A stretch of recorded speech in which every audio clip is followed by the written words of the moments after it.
Hi hello ನಮಸ್ಕಾರ. Education master YouTube ಚಾನಲ್ಗೆ ತಮಗೆಲ್ಲರೂ ಸ್ವಾಗತ ಸುಸ್ವಾಗತ. ನಾಳೆ ಎಕ್ಸಾಮ್ ದ್ವಿತೀಯ PUC ಅರ್ಥಶಾಸ್ತ್ರ 4 ಅಂಕ ಮತ್ತು 6 ಅಂಕದ ಪ್ರಶ್ನೆಗಳ ಖಚಿತ ಪ್ರಶ್ನೆಗಳನ್ನು ನೋಡ್ರಿ. ಅದೇ ರೀತಿ ಸೂಕ್ಷ್ಮ ಅರ್ಥಶಾಸ್ತ್ರ ಒಳಗೆ ಯಾವ ಬರ್ತಾವ ನೋಡು.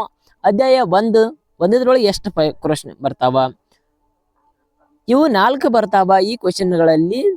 ಅದೇ ರೀತಿ ಏನೇನ್ ಬರಿಬೇಕ, ಇವುತರ ಆನ್ಸರ್ ಏನ. ಒಂದು ಸರಳ ಆರ್ಥಿಕತೆಯ ಕೃಷಿ ಕುಟುಂಬ ನೇಕಾರ ಶಿಕ್ಷಣ ಸಂಪನ್ಮೂಲ ಬಳಸಿ ಹೇಗೆ ತಮ್ಮ ಅಗತ್ಯತೆಗಳನ್ನ ಪೂರೈಸಿಕೊಳ್ಳುತ್ತಾರೆ ಎಂಬುದನ್ನ ಸಂಕ್ಷಿಪ್ತವಾಗಿ ಬರೆಯಿರಿ.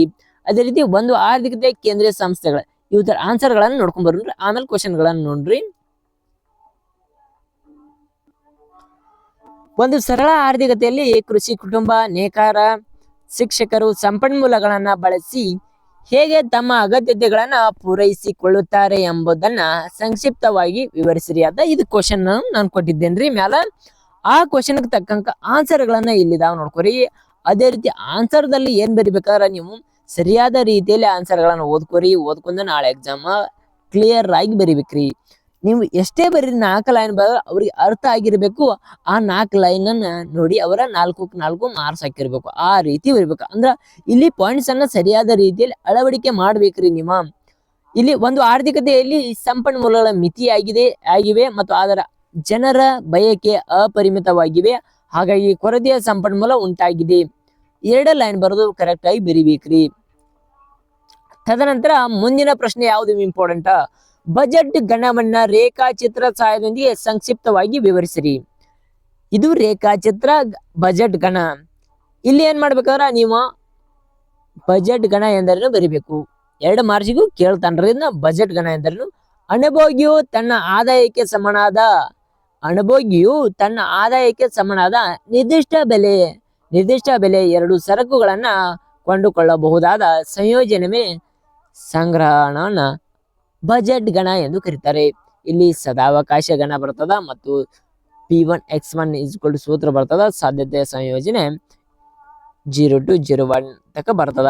ಈ ಚಿತ್ರ ನೀವು ಸರಿಯಾಗಿ ತೆರಿಬೇಕು. ಅಂದ್ರ ಇಲ್ಲಿ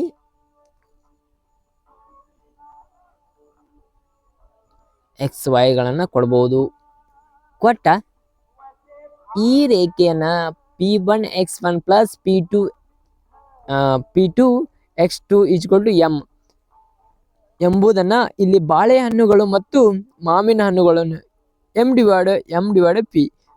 ಅಗತ್ಯ ವಿವರಣೆ ಮಾಡ್ಬೇಕು. ಜಾಸ್ತಿ ವಿವರಣೆ ಮಾಡಿದ್ರೆ ಡಯಾಗ್ರಾಮ್ ಕರೆಕ್ಟ್ ಇತ್ತು, ವಿವರಣೆ ತಪ್ಪಿತ್ತಂದ್ರೆ ನಿಮ್ಮ ಮಾರ್ಕ್ಸ್ ಗಳನ್ನ ಕಡಿಮೆ ಬರ್ತಾವ್ರಿ. ಅದೇ ರೀತಿ ನೆಕ್ಸ್ಟ್ ನೋಡ್ರಿ, ಸಾಮಾನ್ಯ ಸರಕು ಮತ್ತು ಕೆಳ ದರ್ಜೆಯ ಸರಕುಗಳ ನಡುವಿನ ವ್ಯತ್ಯಾಸಗಳನ್ನ ಉದಾಹರಣೆಯೊಂದಿಗೆ ಪಟ್ಟಿ ಮಾಡ್ರಿ. ಸಾಮಾನ್ಯ ಸರಕು ಮತ್ತು ಕೆಳ ದರ್ಜೆಯ ಸರಕು. ಅನುಭೋಗಿಯ ಆದಾಯ ಹೆಚ್ಚಾದಂತೆ ಒಂದು ಸರಕಿನ ಬೇಡಿಕೆ ಹೆಚ್ಚಾಗುವ ಸರಕುಗಳಾಗಿರ್ತವ. ಅದೇ ರೀತಿ ಕೆಳದರ್ಜೆಯ ಸರಕು ಒಳಗ ಒಂದು ಅನುಭೋಗಿಯ ಆದಾಯ ಹೆಚ್ಚಾದಂತೆ ಒಂದು ಸರಕಿನ ಬೇಡಿಕೆ ಕಡಿಮೆ ಆಗಿರ್ತದ.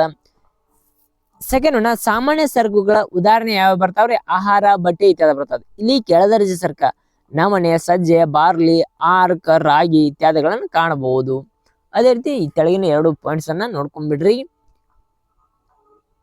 ತದನಂತರ ಇಲ್ಲಿ ಕೋಷ್ಟಕದ ಲೆಕ್ಕಾಚಾರ ಅದ. ಈ ಕೆಳಗಿನ ಕೋಷ್ಟಕವನ್ನು ಒಂದು ಪರಿಪೂರ್ಣ ಪೈಪೋಟಿಯ ಉದ್ಯಮ ಒಟ್ಟು ಆದಾಯ ಮತ್ತು ಒಟ್ಟು ವೆಚ್ಚದ ಪಟ್ಟಿಯನ್ನ ತೋರಿಸುವಂತೆ ಪ್ರತಿ ಉತ್ಪನ್ನದ ಹಂತದ ಲಾಭವನ್ನ ಲೆಕ್ಕ ಮಾಡ್ರಿ ಮತ್ತು ಸರಕಿನ ಮಾರುಕಟ್ಟೆಯ ಬೆಲೆಯನ್ನು ನಿರ್ಧರಿಸ್ರಿ ಎಂಬುದನ್ನ ತಿಳಿಸ್ತಾರ.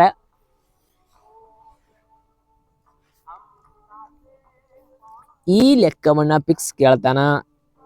ಇಲ್ಲಿ TR ಕೊಡ್ತಾನ ಮತ್ತು ಮಾರ್ಕೆಟ್ ಪರಿಣಾಮ ಕೊಡ್ತಾನ.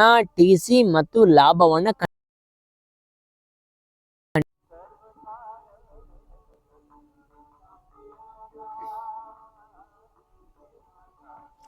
ಕಂಡುಹಿಡಿಯತಾನ. ನೀವು ಕಂಡುಹಿಡಿಬೇಕ್ರಿ, ಅದನ್ನ ಸರಿಯಾದ ರೀತಿಯಲ್ಲಿ ನೋಡ್ಕೊರಿ. ಅದೇ ರೀತಿ ಈ ಕೋಷ್ಟಕದಲ್ಲಿರುವ ಬೇಡಿಕೆಯಲ್ಲಿ ಪಲ್ಲಟ ಮತ್ತು ಪೂರೈಕೆ ಪಲ್ಲಟ ಕೇಳ್ತಾನ. ಇವು ವೆರಿ ಇಂಪಾರ್ಟೆಂಟ್. ಇಲ್ಲಿ 4 ಅಂಕ ಬರೋ ಚಾನ್ಸಸ್ ಜಾಸ್ತಿ ಇರ್ತದ. ಇಲ್ಲೇನಿಲ್ರಿ, ಬೇಡಿಕೆ ಪಲ್ಲಟ ಮತ್ತು ಪೂರೈಕೆ ಪಲ್ಲಟ 2ಗಳನ್ನು ನೋಡ್ಕೊರಿ. ಇಲ್ಲಿ ಬಲಗಡೆ 2 ಸೇಮ್ ಎಡಗಡೆ ಬಲಗಡೆ ಇಷ್ಟನ್ನ ನೋಡ್ಕೊರಿ. ನಿಮ್ಗೆ ಸರಿಯಾಗಿ ಈ ಪ್ರಮಾಣ ಮತ್ತು ಬೆಲೆ ಇವುಗಳನ್ನ ಸರಿಯಾಗಿ ನೋಡ್ಕೊಂಡ್ಬಿಡ್ರಿ. ಇಷ್ಟ ಈ ಕೋಷ್ಟಕ ಇಲ್ಲಿ ಬರ್ತೈತೆ. ಇಲ್ಲಿ ಇದು ಕ್ರಾಸ್ ಮಾಡ್ಬೇಕ್ರಿ. ನೀವು ಟ್ರಿಕ್ಸ್ ಉಪಯೋಗ ಮಾಡ್ಬೇಕ್ರಿ. ಇಲ್ಲಿ ಟ್ರಿಕ್ಸ್ ಉಪಯೋಗ ಮಾಡಿ ಬರಿಬೇಕ. ಪ್ರಮಾಣ ಒಳಗ ಏನು ಹೆಚ್ಚಾಗುತ್ತದ, ಬೆಲೆ ಒಳಗೆ ಏನಾಗ್ತದ, ಹೆಚ್ಚಾಗಬಹುದು, ಕಡಿಮೆ ಆಗಬಹುದು, ಬದಲಾಗದೆ ಉಳಿಯಬಹುದು. ಇದು ಮ್ಯಾಲಿಂದ ಆತ್ರಿ. ಅದೇ ತೆಳಗಿಂದ ನೋಡೋಣ, ಎಡಗಡೆ ಬೇಡಿಕೆನೂ ಎಡಗಡೆ ಆಗ್ತದ, ಪೂರೈಕೆನ ಪಲ್ಲಟನ ಎಡಗಡೆ ಆಗ್ತದ. ಅದೇ ರೀತಿ ಪ್ರಮಾಣ ಏನಾಗಿರ್ತದ, ಪೂರ್ತಿ ಕಮ್ಮಿ ಆಗಿಬಿಡ್ತದ. ಬೆಲೆ ಏನಾಗ್ತದ, ಹೆಚ್ಚಾಗ್ತದ, ಕಡಿಮೆ ಆಗಬಹುದು ಮತ್ತೆ ಬದಲಾವಾಗ. ಇದು ಸೇಮ್ ರೀ ಎರಡಕ್ಕ. ಅದೇ ರೀತಿ ಎಡಗಡೆ ಮತ್ತು ಬಲಗಡೆ ಆಗ್ತದ. ಇಲ್ಲಿ ಪೂರೈಕೆ ಪ್ರಮಾಣ ಮತ್ತು ಬೇಡಿಕೆ ಪ್ರಮಾಣ ಒಂದ್ ಕಡೆ ಎಡಗಡೆ ಆಗ್ತದ, ಪೂರೈಕೆ ಪ್ರಮಾಣ ಬಲಗಡೆ ಆಗ್ತದ. ಇಲ್ಲಿ ಹೆಚ್ಚಾಗಬಹುದು, ಹಾಗೆ ಕಡಿಮೆ ಆಗ್ತದ. ಅದೇ ರೀತಿ ಇಲ್ಲಿ ಏನಾಗ್ತದ, ಬೆಲೆ ಏನೋ ಪೂರ್ತಿ ಕಡಿಮೆ ಆಗಿಬಿಡ್ತದ. ಬೇಡಿಕೆಯ ಬಲಗಡೆ ಆಗ್ತದ್ರಿ, ಪೂರೈಕೆ ಎಡಗಡೆ ಆಗ್ತದ. ಮತ್ತೆ ಪ್ರಮಾಣ ಹೆಚ್ಚಾಗಬಹುದು, ಕಡಿಮೆ ಆಗಬಹುದು ಮತ್ತು ಬದಲಾಗದೆ ಉಳಿಬಹುದು ಎಂಬುದನ್ನು ಗೊತ್ತಾಗ್ತದ. ಅದೇ ರೀತಿ ಏನಾಗ್ತದ ಅಂದ್ರ ಬೆಲೆ ಗಗನಕ್ಕೇರ್ತದ, ಹೆಚ್ಚಾಗ್ತದ. ಅದೇ ರೀತಿ ಅಭಿವೃದ್ಧಿ ಹೊಂದಿದ ಮತ್ತು ಅಭಿವೃದ್ಧಿಶೀಲ ದೇಶಗಳಲ್ಲಿ ಸರ್ಕಾರ ಮತ್ತು ಕುಟುಂಬ ವಲಯಗಳು ಇಲ್ಲಿ ಎರಡು ಬರ್ತಾವ್ರಿ. ಸರ್ಕಾರ ಬರ್ತದ ಮತ್ತು ಕುಟುಂಬ ವಲಯ ಬರ್ತದ. ಇಲ್ಲಿ ಸರ್ಕಾರ ಒಳಗೆ ಯಾವ ಪಾಯಿಂಟ್ ಬರ್ತಾವ ನೋಡ್ಕೊರಿ. ಫಸ್ಟ್ ಒನ್ ಯಾವ್ದು ಬರ್ತದಂದ್ರ ಕಾನೂನುಗಳನ್ನ ರೂಪಿಸುವ ಮತ್ತು ಜಾರಿಗೆ ತರುವುದು ಆಗ್ತದ. ಸೆಕೆಂಡ್ ಒನ್ ಅಭಿವೃದ್ಧಿ ಕಾರ್ಯಗಳ. ಥರ್ಡ್ ಒನ್ ಉತ್ಪಾದನೆಯನ್ನ ಕೈಗೊಳ್ಳುವುದು. ಫೋರ್ತ್ ಒನ್ ತೆರಿಗೆಗಳನ್ನ ಸಂಗ್ರಹಿಸುವುದು. ಫಿಫ್ತ್ ಒನ್ ಮೂಲಭೂತ ಸೌಕರ್ಯಗಳನ್ನ ಒದಗಿಸುವುದು. ಯಾವ ಆರೋಗ್ಯ, ಶಿಕ್ಷಣ, ನೈರ್ಮಲ್ಯೀಕರಣ, ಮಾರುಕಟ್ಟೆ ಸೌಕರ್ಯಗಳನ್ನ ಒದಗಿಸುವುದು. ತದನಂತರ ಕುಟುಂಬ ಒಳಗೆ ಯಾವ ಪಾಯಿಂಟ್ ಬರ್ತಾವ, ಕುಟುಂಬ ಒಳಗ ನಿರ್ಧಾರಕ ಘಟಕಗಳು. ಸೆಕೆಂಡ್ ಒನ್ ಉತ್ಪಾದನಾ ಮತ್ತು ಅನುಮೋದನಾ ಘಟಕಗಳು. ಥರ್ಡ್ ಒನ್ ಶ್ರಮದ ಪೂರೈಕೆದಾರರು. ಫೋರ್ತ್ ಒನ್ ಉತ್ಪಾದನಾಂಗಗಳ ಪ್ರತಿಫಲಗಳ ಗಳಿಸುವುದು.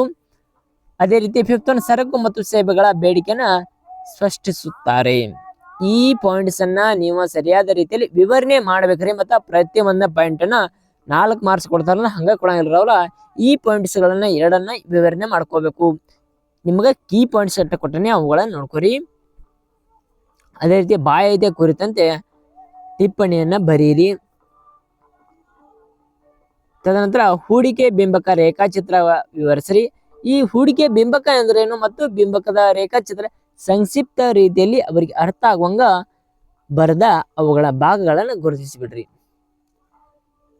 ಲಾಸ್ಟ್ನೇ ಪ್ರಶ್ನೆ ರೀ, ಸಂದಾಯ ಬಾಕಿಯ ಬಂಡವಾಳದ ಖಾತೆಯ ಭಾಗಗಳನ್ನ ಪಟವನ್ನ ಬರೆಯಿರಿ. ಇದನ್ನ ಫಿಕ್ಸ್ ಕೇಳ್ತಾನ, ಮುಂಗಡ ಪತ್ರ ಅದ್ ಕೇಳ್ತಾನ. ಇಲ್ಲಿ ಬಂಡವಾಳ ಖಾತೆಯಲ್ಲಿ ಸ್ಟಾರ್ಟಿಂಗ್ ಎಷ್ಟ ಪಾಯಿಂಟ್ ಇರ್ತಾವ್ರಿ, 3 ಇರ್ತಾವ ಭಾಗಗಳನ್ನ. ಫಸ್ಟ್ 3 ಮಾಡ್ತಾರ್ರಿ. ಹೂಡಿಕೆ, ಬಾಹ್ಯ ಸಾಲ ಮತ್ತು ಬಾಹ್ಯ ನೆರವು ಒತ್ತು ಮಾಡ್ತಾರ. ಇದ್ರೊಳಗೆ ಏನಾಗ್ತಾರ, ಹೂಡಿಕೆ ಒಳಗ ನೇರ ಹೂಡಿಕೆ ಮತ್ತು ಖಾತೆ ಹೂಡಿಕೆ ಮತ್ತು ಪೋರ್ಟ್ಫೋಲಿಯೋ ಆಗ್ತದ್ರಿ. ತದನಂತರ ಬಾಹ್ಯ ಸಾಲ ಒಳಗ ಏನು ವ್ಯತ್ಯಾಸ ಆಗಲ್ಲ, ಬಾಹ್ಯ ಸಾಲಗಳು ಒಂದ ಬರ್ತದ. ಎಕ್ಸಾಂಪಲ್ ಯಾವ್ದಂದ್ರ ಬಾಹ್ಯ ವಾಣಿಜ್ಯ ಸಾಲಗಳಾಗಿರ್ಬೋದು, ಅಲ್ಪಾವಧಿ ಆಗಿರ್ಬೋದು. ತದನಂತರ ಇಲ್ಲಿ ಉತ್ಪಾದನೆ, ಬಾಹ್ಯ ನೆರವೊಳಗ ಉತ್ಪಾದನೆ, ಸರ್ಕಾರ ಅನುದಾನದ ಅಂತರ, ಸರ್ಕಾರಿಯ ಬಹುಪಕ್ಷೀಯ ಮತ್ತು ದ್ವಿಪಕ್ಷೀಯ ಸಾಲಗಳಾಗ್ತಾವ. ಅದೇ ರೀತಿ ಇವು ಎರಡು ಮುಗಿದ್ರಿ. ಇದ್ರೊಳಗ ನೇರ ಹೂಡಿಕೆ ಒಳಗೆ ಏನ್ ಹೇಳ್ತದ ಮತ್ತು ಪೋರ್ಟ್ಫೋಲಿಯೋ ಏನ್ ಹೇಳ್ತದ.